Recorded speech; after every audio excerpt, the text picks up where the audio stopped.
Good morning friends, स्वागत है आपका अपने प्यारे favourite YouTube channel RBSC online classes में। स्टूडेंट्स, हम अभी तक 11th क्लास में जो हमारा टॉपिक था है ना, उस टॉपिक के ऊपर हम बात कर रहे थे। एक टॉपिक था हमारा सीलिया और पक्षमाप। कौन सा टॉपिक था? सीलिया, जिसको अपन पक्षमाप कहते हैं, और दूसरा कौन सा है? कसाबिका। कसाबिका, ठीक है। इसके ऊपर हम बात कर रहे थे, सीलिया और कसाबिका। क्लियर? देखिए, इनकी हमने विशेषता देखी थी क्या, कि सीलिया जो है ये छोटे आकार के, इस तरीके से छोटे बाल की तरह एक संरचना होती है। क्लियर? साइज में छोटी होती है और संख्या बहुत ज्यादा होती है। इसी तरीके से कसाबिका यानी कि फ्लेजिला में हमने देखा कि ये लंबे आकार के यानी कि लंबे बाल की तरह संरचना होती है और संख्या इनकी कम होती है। या तो 2 हो सकती है और या इसके अंदर आपके एक ही फ्लेजिला हो सकती है। क्लियर? और इन दोनों का जो काम है लगभग ऑलमोस्ट सेम है। क्या चीज? कि भोजन को ग्रहण करना और कुछ मात्रा में अगर बात करें जो गति है ना, गति या उसको आप कह सकते हो लोकोमोशन जो है, उसका जो मेन जो काम है वो इनके द्वारा करवाया जाता है। क्लियर? आज अब हम इनकी जो इंटरनल स्ट्रक्चर है उसके ऊपर हम चर्चा कर रहे हैं। ठीक है, तो देखिए, और नेक्स्ट हम बात कर रहे हैं इनकी इंटरनल स्ट्रक्चर। देखिए, इनको जब कट करके और इनको माइक्रोस्कोप में क्लियरली देखा जाए तो ये लगभग इस तरीके की एक संरचना है, गोलाकार संरचना है। क्लियर?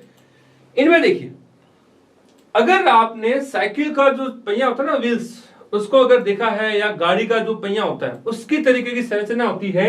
कैसे? कि इनके परिधि की तरफ, कहां? परिधि की तरफ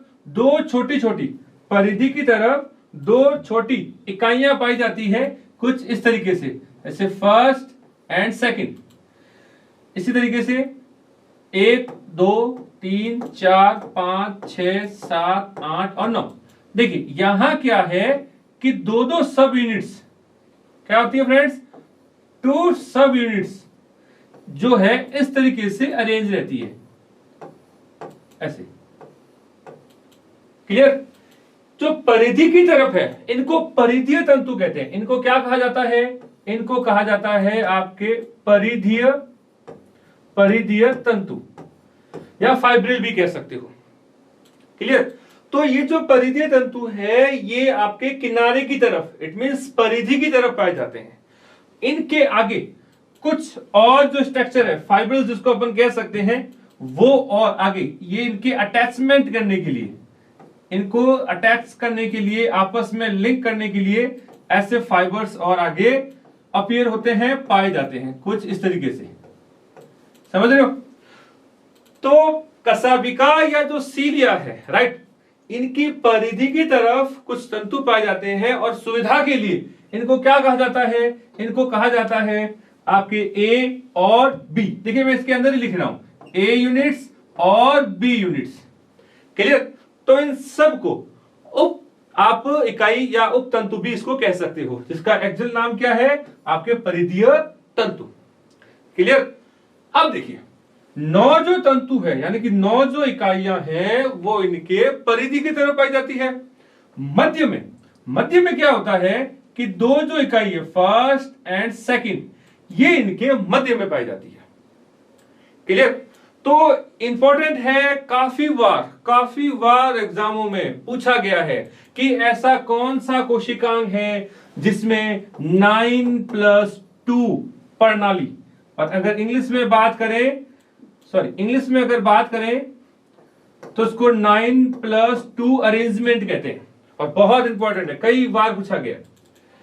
अब देखिए, ये जो अरेंजमेंट है, ये अरेंजमेंट आप पादपों के साथ साथ प्रोकैरियोट्स में भी देखते हो, यानी कि जो प्रोकैरियोटिक जीव बोले तो बैक्टीरिया वगैरह, उनमें भी देखते हो, और हाँ, बहुत इंपॉर्टेंट, ये आप मनुष्य में भी देखते हो।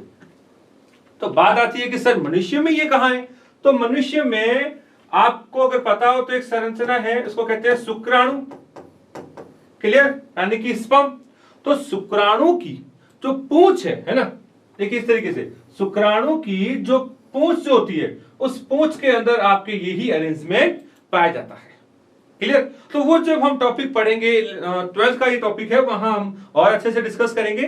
फिलहाल आप इतना दिमाग में रखें कि जो 9+2 जो अरेंजमेंट है, राइट, 9+2 जो अरेंजमेंट है, ये आपके कसाबिका या सीलिया, उनके अंदर ये पाया जाता है। उसके अलावा अगर और बात करें तो इनको कुछ कुछ मात्रा में क्या है, ऐसे इसमें अटैच करके रखा जाता है, ऐसे इनको आपके अक्षीय तंतु भी कहते हैं। तो कुछ कुछ मात्रा में ये इनके ऊपर भी इस तरीके से संरचनाएं पाई जाती है। Clear students. देखिए मैं एक बार पुनः रिपीट कर देता हूं। अगर हम बात करें इसकी सीलिया या आपके कसाबिका,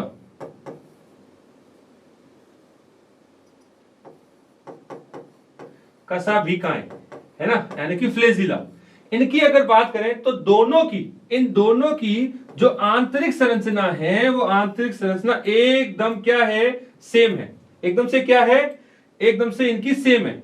क्लियर।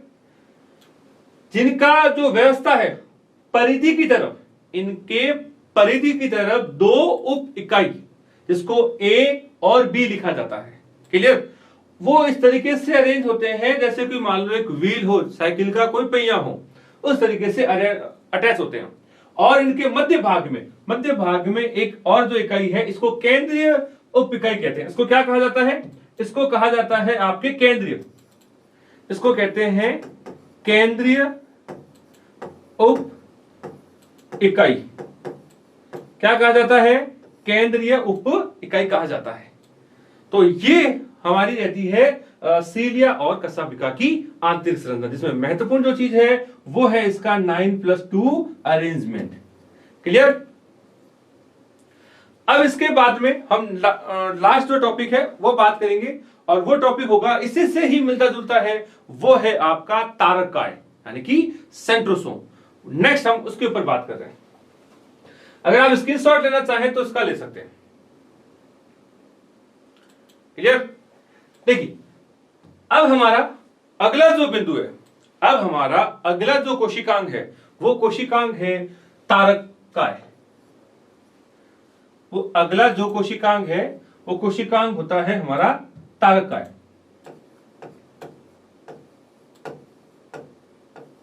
तारकाय यानी कि सेंट्रोसोम, सेंट्रोसोम ऐसे। देखिए अगर आपने अच्छे से चित्र बना करके, अच्छे से डायग्राम बना करके अगर जंतु और पादप कोशिका को देखा है, तो आप अच्छे से बता सकते हो कि जो तारकाय है ना, तारकाय किस में पाया जाता है। तारकाय मुख्य रूप से विशेषता है आपके जंतु कोशिका की। किसकी विशेषता है, जंतु कोशिका, यानी कि जो एनिमल सेल है, एनिमल सेल में तारकाय यानी कि सेंट्रोसोम पाया जाता है। क्लियर। इसकी हमने कार्य के ऊपर चर्चा वहां की थी, पुनः बात कर लेते हैं। तो जो तारकाय है, यह तारकाय कोशिका विभाजन, किसमें स्टूडेंट्स, कोशिका विभाजन के अंदर मुख्य रूप से अपना रोल प्ले करता है। अर्थात जंतुओं में जो कोशिका विभाजन है, वो कोशिका विभाजन को नियंत्रण करने वाला अगर कोई है ना, कंप्लीट हेल्प करने वाला, वो होता है तारकाय या सेंट्रोसोम। क्लियर। देखिए विभाजन के दौरान अगर आपको पता हो, है ना, कि कोशिका के विभाजन के दौरान एक संरचना बनती है जिसको कहते हैं सेंट्रिओल। क्या कहा जाता है, उनको कहते हैं तारक केंद्र या सेंट्रिओल।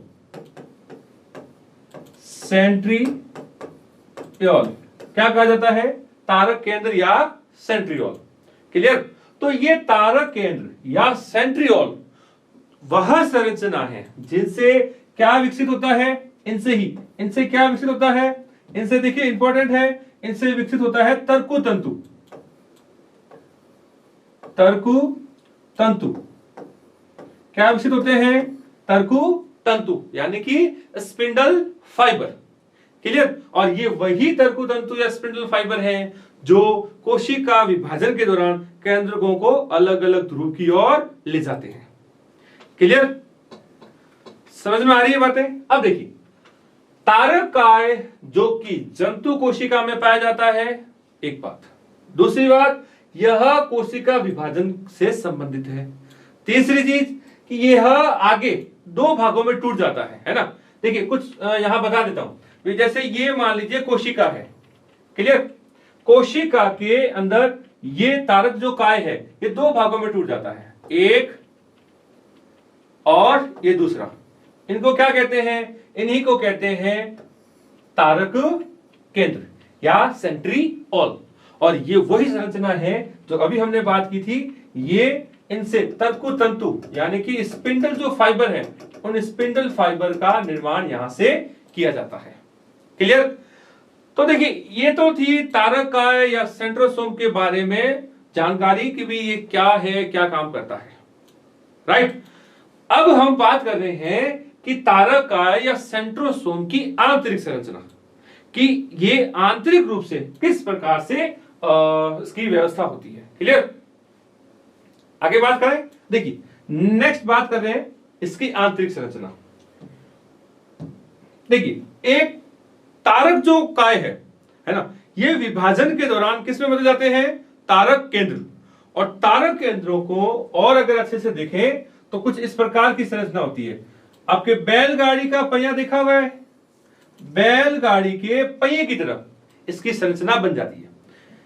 आपको एक चीज और बता दूं कि सीलिया, जिसकी अभी हमने थोड़ी देर पहले चर्चा की थी, सीलिया या कसाबिका, उसकी और तारक केंद्र, इनकी जो संरचना है लगभग लगभग समान है, लेकिन कुछ चीजें इसमें हैं जो स्पेसिफिक है। वो क्या चीज है? देखिए, तारक जो केंद्र है, इनके अंदर जो इकाइयां हैं, वो इकाइयां सब जो यूनिट है ना, जिसको उप इकाइयां कहते हैं, ये तीन तीन के जोड़े में होती है। कैसे? देखिए, 1 2 3 4 5 6 7 8 एंड 9, इनके अंदर तीन तीन जो इकाइयां हैं कुछ इस तरीके से, 1 2 एंड 3, है ना। ये हो गया अपने first, second and third, first, second and third, first, second and third, तरीके से एक। ये जो उप इकाइयां हैं, जैसे हमने कसाबिका में कहा था, वही यहां है कि इनको उप इकाई ए, बी और सी, ऐसे। तो इनके अंदर तीन उप इकाइयां कुछ इस तरीके से अरेंज रहती है। देखिए कौन कौन है? 1 2 3 4 5 6 7 8 एंड 9। तो 9 के क्रम के अंदर, है ना, तीन तीन उप इकाइयां। देखिए इनको क्या कहते हैं? इनको कहा जाता है आपके इकाई ए, इनको कहते हैं बी, और इसको कहा जाता है आपके सी, यानी कि उप इकाई ए, उप इकाई बी और उप इकाई आपके सी कहा जाता है। क्लियर? अब इनका जो अरेंजमेंट है वो देखिए थोड़ा इंटरेस्टिंग है। कैसे? इनके अंदर जो अटैचमेंट है, अटैचमेंट कुछ इस प्रकार से होता है कि तीन जो उप इकाई यानी कि ए बी सी, सी और ए का आपस में अटैचमेंट होता है। कैसे? देखिए कुछ इस प्रकार से। तो देखिए ये सी किसके साथ मिल रहा है? ए उप इकाई जो है उसके साथ में। इसी तरीके से ये यहां पर, ये इधर, ये इस साइड में से। तो कुछ इस तरीके की जो इनका अटैचमेंट है वो अटैचमेंट पाया जाता है। एग्जैक्ट जो बैलगाड़ी का जो पहिया है उस बैलगाड़ी के पहिए की तरह। क्लियर? फिर देखें इसका जो मध्य भाग है, इसका जो मध्य भाग है, उस मध्य भाग में कोई भी प्रकार का, किसी भी प्रकार का तंतु नहीं पाया जाता। तो देखिए इन सभी को, इनको तो क्या कहते हैं? इनको कहते हैं परिधीय। क्या कहते हैं? परिधीय तंतु या परिधीय उप इकाई, टर्मिनल सब यूनिट्स। क्लियर? और मध्य में जो है, मध्य में कोई भी प्रकार का, मध्य में कोई भी प्रकार के उपतंतु यानी कि सब जो फाइब्रिल्स है वो नहीं पाए जाते, और इस संरचना को कहा जाता है आपके हब। क्या कहा जाता है? इसको कहा जाता है हब। क्लियर? तो थोड़ा सा गौर कीजिएगा, किनारे की तरफ यानी कि परिधि की तरफ जो तंतु है कितने होते हैं? 3, है ना, ए, बी एंड सी। क्लियर? जो इस तरीके से अटैच रहते हैं मध्य भाग में, इनके मध्य भाग में कोई भी प्रकार का अरेंजमेंट यानी कि तंतु नहीं रहते, और यही कारण है कि इनको 9+0 प्रणाली, क्या कहते हैं? 9+0 प्रणाली कहा जाता है, और ये इसका इंपॉर्टेंट पहलू है। रिपीट कर रहा हूं कि तारक केंद्र यानी कि सेंट्रियोल की जब हम आंतरिक संरचना देखते हैं, उस आंतरिक संरचना में एक गोलाकार अंग हमें दिखाई देता है, और जिसके परिधि की तरफ यानी कि किनारे की तरफ 3 छोटी उप इकाइयां भी पाई जाती है, जिन्हें उप इकाई ए, बी एंड सी कहा जाता है। क्लियर? और ये सारे समृद्ध रूप से क्या कहलाते हैं? परिधीय उप इकाइयां, परिधीय तंतु कहते हैं। क्लियर? जो कुछ इस तरीके से बैलगाड़ी के पहिए की तरह की संरचना में अटैच रहते हैं कि ए जो है वो नीचे सी से अटैच रहता है, और कुछ इस प्रकार की संरचना इसमें बन जाती है। और इसका जो मध्य भाग है, मध्य भाग में किसी भी प्रकार का कोई भी उपतंतु नहीं पाया जाता, और इस भाग को कहा जाता है हब। ठीक है? इसीलिए जो तारक केंद्र है, इनकी जो प्रणाली है, अरेंजमेंट है, उस अरेंजमेंट को कहते हैं 9+0 अरेंजमेंट, और 9+0 प्रणाली कहते हैं। क्लियर?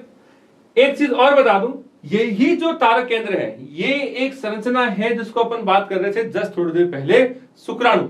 तो शुक्राणु जो है, इसका जो मुख्य अक्ष है ना, शुक्राणु का यहां जो मुख्य अक्ष है, इस मुख्य अक्ष का जो व्यवस्था है वो आपके 9+0। इट मींस कि इसके पूंछ भाग में दोनों संरचनाएं, कौन सी?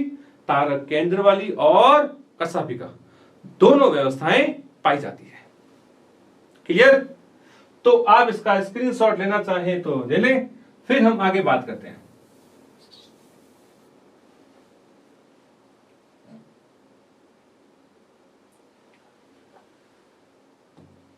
देखिए, अभी तक स्टूडेंट्स हमने जितने भी सेल ऑर्गेनेल्स थे, जितने भी कोशिकांग थे, उन सब के ऊपर हमने बात की।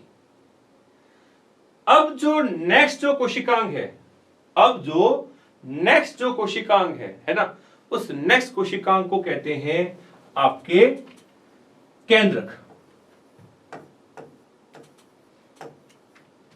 केंद्रक या फिर न्यूक्लियस।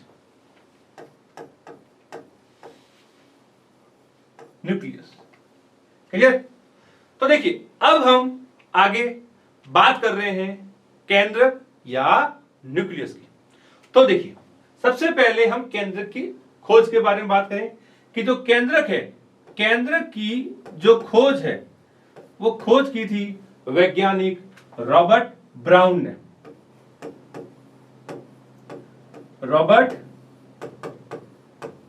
ब्राउन किसने की थी? वैज्ञानिक रॉबर्ट ब्राउन। ठीक है? इसको ट्रिक से हम बात करें तो आप यूं याद रख सकते हो कि जो केंद्रक है वो केंद्रक ब्राउन रंग का है ना? केंद्रक क्या है? ब्राउन रंग का। तो इससे अपने को दिमाग में रह जाएगा। बट कुल मिलाकर के बात करें तो इसकी जो खोज है वो खोज किसने की थी? रॉबर्ट ब्राउन ने। और इसी से संबंधित एक नाम हो रहा है रॉबर्ट हुक, जिसकी हमने ट्रिक के हिसाब से बात की थी कि कोशिका को कहां टांगना है? कोशिका को केंद्रक पर टांगना है ना? सॉरी, कोशिका को हुक पर टांगना है ना? तो उसकी खोज की थी कोशिका की रॉबर्ट हुक ने। खैर, और आगे बात करें, केंद्रक जो है लगभग सभी कोशिकाओं में पाया जाता है, लेकिन कुछ अपवाद भी है, कुछ एक्सेप्शन भी है। कैसे? एक तो विकसित जो आरबीसी है, जिसको कहते हैं आपके रक्ताणु। क्या कहते हैं? रक्ताणु, है ना। तो विकसित जो आरबीसी है या रक्ताणु है उसके अंदर आपके केंद्रक नहीं पाया जाता।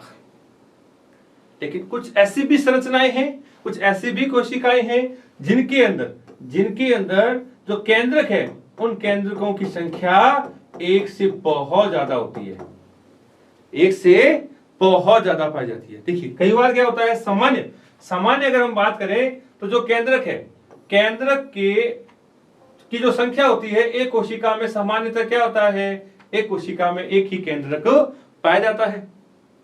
क्लियर।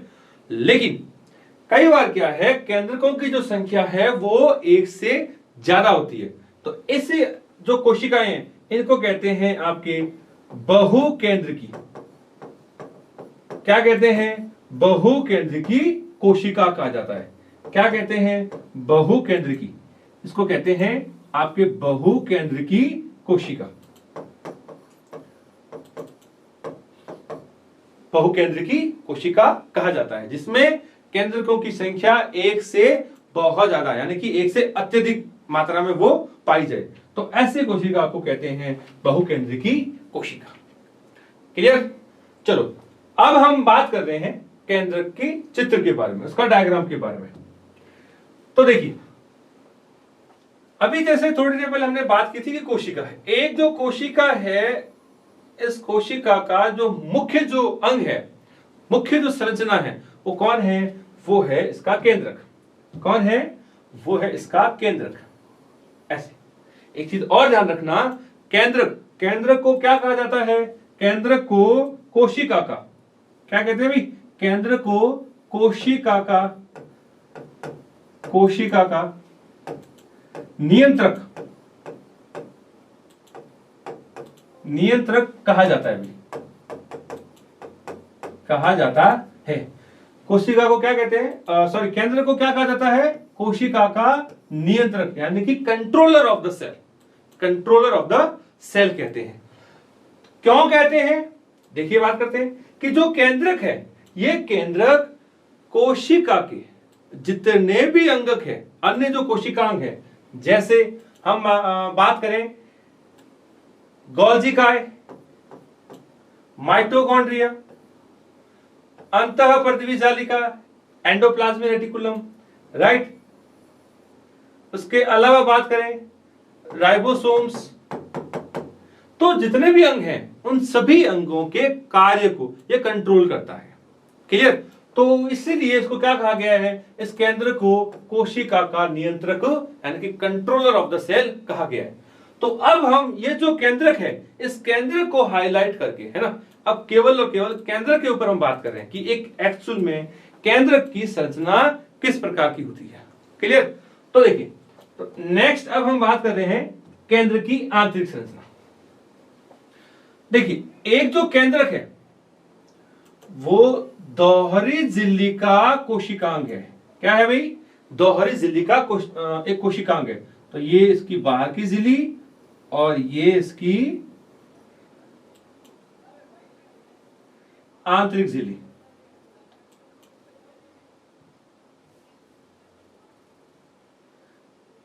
ये इसकी आंतरिक झिल्ली इस प्रकार से, ठीक है। महत्वपूर्ण चीज क्या है कि इसके बीच बीच में गैप पाए जाते हैं। क्या पाए जाते हैं, गैप पाए जाते हैं। देखिए इसको अपन दोबारा से बात करें। देखिए ये केंद्रक का बाह्य आवरण, ये केंद्रक का आंतरिक आवरण और इसके बीच बीच में इसके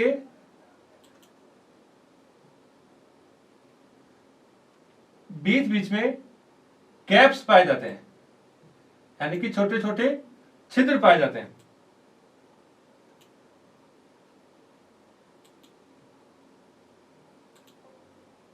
कुछ इस प्रकार से। देखिए हम बात कर रहे थे कि जो केंद्रक है, केंद्रक एक दोहरी झिल्ली का एक कोशिकांग है ना। तो इसका जो बाह्य जो आवरण है इसको आपके क्या कहते हैं, इसको कहते हैं केंद्रक झिल्ली। क्या कहते हैं इसको, इसको कहा जाता है केंद्रक झिल्ली। केंद्रक झिल्ली। क्लियर, यानी कि न्यूक्लियर मेम्ब्रेन। न्यूक्लियर मेम्ब्रेन के बीच बीच में काफी छिद्र पाए जाते हैं और इन छिद्रों को कहते हैं केंद्रक छिद्र। केंद्रक छिद्र यानी कि न्यूक्लियर पोर कहते हैं, राइट। अब देखिए, जो केंद्रक झिल्ली है, केंद्रक झिल्ली और कोशिका झिल्ली दोनों के बीच में काफी अटैचमेंट पाया जाता है, एक नेटवर्क पाया जाता है। और अगर आपको याद हो तो हमने बात की भी है उस नेटवर्क को क्या कहा जाता है? उस नेटवर्क को कहते हैं अंतःपृथ्वी जालिका। क्या कहा जाता है? अंतःपृथ्वी जालिका। उसका क्या है कि पूरे के अंदर नेटवर्क पाया जाता है। क्लियर। अब देखिए, केंद्रक के मध्य में जो लिक्विड है ना, केंद्रक के अंदर जो लिक्विड है उसको कहते हैं केंद्रक द्रव्य। केंद्रक द्रव्य, ठीक है, यानी कि न्यूक्लियर फ्लूइड। और इनके अंदर मुख्य जो संरचना है, इनके अंदर मुख्य जो संरचना है जिसका इस प्रकार से नेटवर्क पाया जाता है, एक गुच्छा पाया जाता है, जाल पाया जाता है। क्लियर। और इस गुच्छे या जाल को क्या कहते हैं? इसको कहते हैं गुणसूत्र। क्या कहते हैं? गुणसूत्र जाल या क्रोमेटिड नेट कहते हैं, क्रोमोसोमल नेट कहते हैं। क्लियर। क्या कहते हैं? क्रोमोसोमल नेट कहते हैं। और एक और महत्वपूर्ण संरचना जो यहां लगभग नीचे गोलाकार आकार में पाई जाती है, इसको कहते हैं केंद्रिका। क्या कहते हैं? केंद्रिका, यानी कि न्यूक्लियर। देखिए, अगर आपको याद हो तो हमने चर्चा की भी है कि जो केंद्रिका है, उस केंद्रिका का मुख्य कार्य है केंद्र के सभी कार्यों को कंट्रोल करना, राइट। और केंद्र का काम है कोशिका के सभी भागों को कंट्रोल करना, राइट। तो देखिए, ये जो कंप्लीट जो संरचना बनी है, इस कंप्लीट संरचना को क्या कहते हैं? ये कंप्लीट संरचना होती है आपके केंद्र की। क्लियर। अब हर एक जो भाग है उनकी जो इंपॉर्टेंसी जो है ना, जो इंपॉर्टेंट वर्क है, उनके ऊपर हम चर्चा कर रहे हैं कि केंद्रक झिल्ली, केंद्रक झिल्ली की सतह पर कुछ विशेष दाने पाए जाते हैं ना, कुछ विशेष दाने जो हैं वो इसके चारों ओर इस तरीके से पाए जाते हैं। अब बात आती है कि दाने किस चीज के हैं? तो स्टूडेंट्स, ये जो दाने हैं, इन दानों को कहते हैं आपके राइबोसोम। राइबोसोम क्या कहते हैं? राइबोसोम। और आपको बता दूं कि केंद्रिका जो है, केंद्रिका को राइबोसोम की फैक्ट्री कहते हैं। क्या कहते हैं? केंद्रिका को राइबोसोम की क्या कहते हैं? फैक्ट्री। केंद्रिका को राइबोसोम की फैक्ट्री क्या कहते हैं? इसको राइबोसोम की फैक्ट्री कहा जाता है। क्लियर। कारण कि राइबोसोम को बनाने का जो काम है, निर्माण करने का जो काम है, वो केंद्रिका का है। होता क्या है कि यहां से जो राइबोसोम है ना, ये राइबोसोम इन छिद्रों से, यहां जो छोटे छोटे छिद्र होते हैं, इन छिद्रों से होते हुए ये पूरी जो कोशिका द्रव है ना, उन कोशिका द्रव में लगातार फैल जाती है। और जो अंतःपृथ्वी जालिका है, कौन भाई? जो अंतःपृथ्वी जालिका है, इन अंतःपृथ्वी जालिका के ऊपर इस प्रकार से दानों के रूप में, इस प्रकार से दानों के रूप में भी पाई जाती है। और अगर आपको याद है तो हमने बात की भी है कि ऐसी अंतःपृथ्वी जालिका जिसकी सतह पर राइबोसोम के कण मौजूद हो, है ना, तो उसको क्या कहते हैं? इसको कहा जाता है रफ एंडोप्लाज्मिक रेटिकुलम, यानी कि खुरदरी अंतःपृथ्वी जालिका कहते हैं, राइट। तो देखिए, केंद्रिका का मुख्य कार्य है राइबोसोम का निर्माण करना, इसलिए केंद्रिका को राइबोसोम की फैक्ट्री कहा जाता है, राइट। फिर बात करें इसी टॉपिक के अंदर राइबोसोम जिसका मुख्य क्या काम है? इसका मुख्य कार्य है प्रोटीन का निर्माण करना। किसका निर्माण करना? प्रोटीन का निर्माण करना। क्लियर, यानी कि प्रोटीन सिंथेसिस। तो प्रोटीन का निर्माण करने का जो मुख्य कार्य वो किसका है? राइबोसोम का। तो एक और यहां इंपॉर्टेंट टर्म है स्टूडेंट्स, वो है कि जो राइबोसोम है, राइबोसोम को प्रोटीन की, क्या स्टूडेंट्स, प्रोटीन की जो फैक्ट्री है, प्रोटीन की फैक्ट्री किसे कहा जाता है, प्रोटीन की फैक्ट्री राइबोसोम को कहा जाता है, राइट। बिकॉज अब डेवलपमेंट ऑफ प्रोटीन या synthesis of protein is done by ribosome, clear, यानी कि राइबोसोम के द्वारा प्रोटीन का निर्माण किया जाता है। तो इसलिए राइबोसोम को प्रोटीन की फैक्ट्री और केंद्रिका को राइबोसोम की फैक्ट्री, इसको क्या कहते हैं अभी, राइबोसोम की फैक्ट्री कहते हैं। क्यों, क्योंकि इसका काम है राइबोसोम का निर्माण करना। अब देखिए राइबोसोम के बारे में थोड़ी और हम चर्चा कर लेते हैं कि केंद्रिका के बारे में। केंद्रिका जो है, ये केंद्रिका कई प्रकार की होती है। केंद्रिका एक तो होती है कर्णनुमा, ठीक है, कर्णनुमा, कई बार इसको कहते हैं जालनुमा, इसे यानी कि जालिकावत, जालिकावत। कई बार क्या है कि इसमें फाइबर पाए जाते हैं, रेशे पाए जाते हैं, तो ऐसी केंद्रिका को रेशेदार, क्या कहते हैं, रेशेदार केंद्रिका भी कहा जाता है। तो देखिए स्टूडेंट, हम ये जो है वो किसकी बात कर रहे हैं, ये हम बात कर रहे हैं केंद्रिका के ऊपर। तो संरचना के आधार पर जो केंद्रिका है ना, ये केंद्रिका अलग अलग आकार के अंदर या अलग अलग संरचना के अंदर पाई जाती है। या तो कर्णनुमा हो सकती है, जालिका रूपी हो सकती है, या रेशेदार के रूप भी हो सकती है। कुल मिलाकर के अगर इसकी बात करें तो इसका मुख्य कार्य है आपके राइबोसोम का निर्माण करना, और यही कारण है कि इसको राइबोसोम की फैक्ट्री कहा जाता है। क्लियर। अब आगे बात करें। इसके बाद में एक काम है स्टूडेंट्स कि आप यहां तक स्क्रीनशॉट ले लें, तो कुछ चीजें ऐसी है जो मुझे यहां से हटानी पड़ेगी। क्लियर। चलो देखिए, अब हम जो आगे बात कर रहे हैं वो हम बात कर रहे हैं सबसे पहले केंद्रक द्रव के ऊपर। देखिए, एक जो केंद्रक द्रव है, इस केंद्रक द्रव में काफी सारी संरचनाएं, केंद्रक द्रव में काफी संरचनाएं पाई जाती है, बट मुख्य रूप से अगर बात करें तो वो जो संरचना है, वो संरचना कौन सी है, वो संरचना है आपके गुणसूत्र या गुणसूत्र जाल। ठीक है। अब देखें, एक कोशिका जो है, उस कोशिका में दो प्रकार के गुणसूत्र पाए जाते हैं। आपको एक रोचक चीज और बता दूं कि गुणसूत्र जो है वो दो प्रकार के होते हैं ना। ऐसे गुणसूत्र जो हल्के अभिरंजित होते हैं, हल्के अभिरंजित, यानी कि जब उनको स्टेन किया जाता है तो हल्का लाइट जो कलर है तो वो रहता है इनके किनारे की तरफ, यहां इस साइड में रहता है। क्लियर। और जो डार्क होते हैं, गहरे अभिरंजित होते हैं, वो होते हैं इनके मध्य भाग में, राइट। तो मध्य भाग में जो गुणसूत्र हैं वो गुणसूत्र अपने पाए जाते हैं। और गुणसूत्र जो है क्या काम करते हैं, ये गुणसूत्र जो हैं उनको कहा जाता है आनुवांशिकता के वाहक, यानी कि आनुवांशिक वाहक कहते हैं।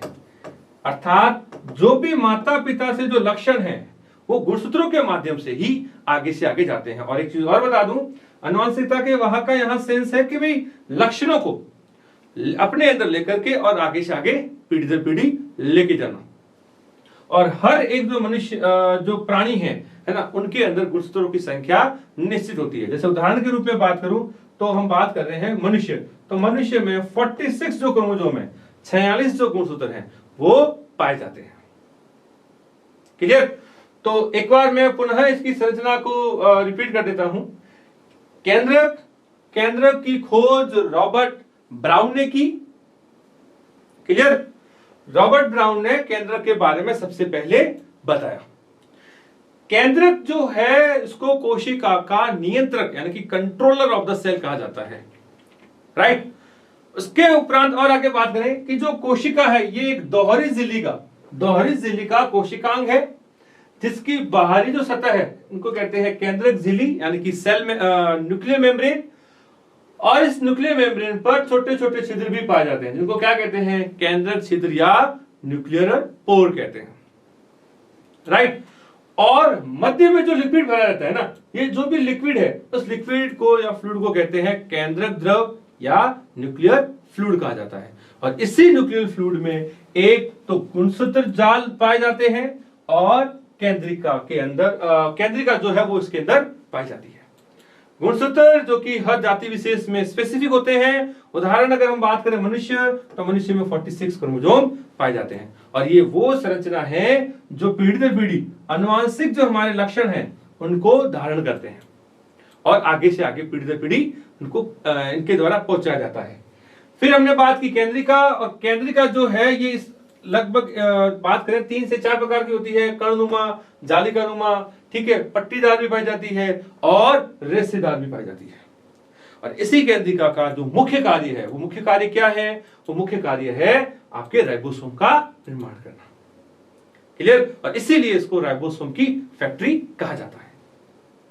उम्मीद करता हूं कि आपको ये वीडियो टॉपिक पसंद आया होगा और समझ में आया होगा। अगर वीडियो पसंद आए तो ज्यादा से ज्यादा शेयर कीजिएगा। Thank you so much, thank you.